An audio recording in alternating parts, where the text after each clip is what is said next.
né à la rue Arson, d'un père ébéniste mort au front durant la Grande Guerre et d'une mère cigalusa à la manufacture de tabac, cet enfant de Riquier va d'abord se faire connaître à 18 ans comme footballeur au sein de l'OGC Nice, avec laquelle il participe à la première grande épopée du gym en Coupe de France qui atteindra les demi-finales en 1931.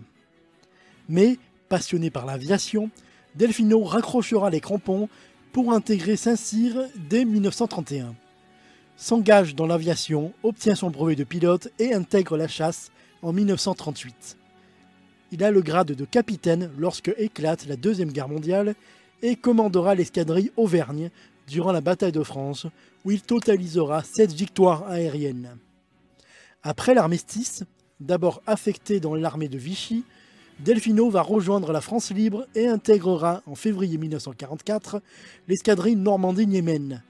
Cette escadrille, devenue célèbre, était composée de pilotes français volontaires envoyés par De Gaulle sur le front de l'Est pour combattre aux côtés de l'URSS.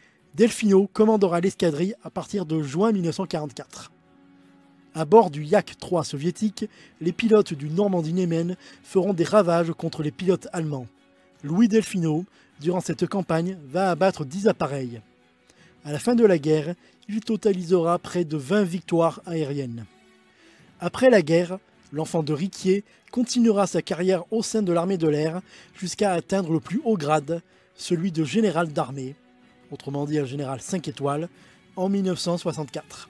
Il tentera brièvement de se lancer en politique en essayant de ravir la mairie de Nice à Jean Médecin lors des élections municipales de 1965, mais il arrivera en 3e position derrière Jean Médecin et Virgile Barrel. Le général Delfino meurt des suites d'une rupture d'anévrisme en 1968 à l'âge de 56 ans.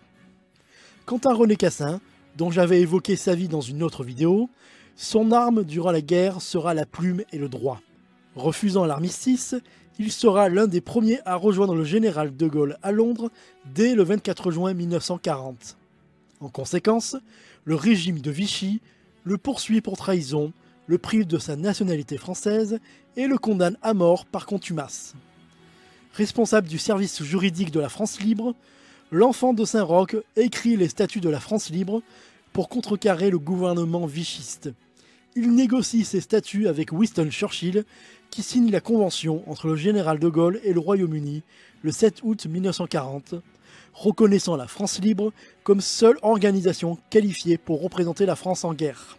René Cassin est aussi l'artisan de la déclaration de 1940 qui entend démontrer l'illégalité du régime pétainiste. On peut le dire, si la France est considérée comme l'un des pays vainqueurs de la Deuxième Guerre mondiale, c'est un peu grâce à René Cassin. Et à l'instar du général de Gaulle, René Cassin lancera lui aussi un appel à l'intention des Niçois le 30 novembre 1940. Préparant la restauration de la légalité républicaine en France, il travaille notamment à ce que les Juifs soient réintégrés dans leurs droits une fois la guerre finie.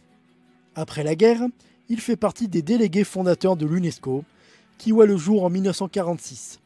Il sera surtout l'un des co-rédacteurs en 1948 de la Déclaration universelle des droits de l'homme adoptée par l'ONU, et recevra en 1968 le prix Nobel de la paix.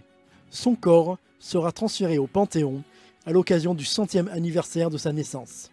La ville de Nice rendra hommage à Delfino et Cassin en donnant à chacun le nom d'un boulevard.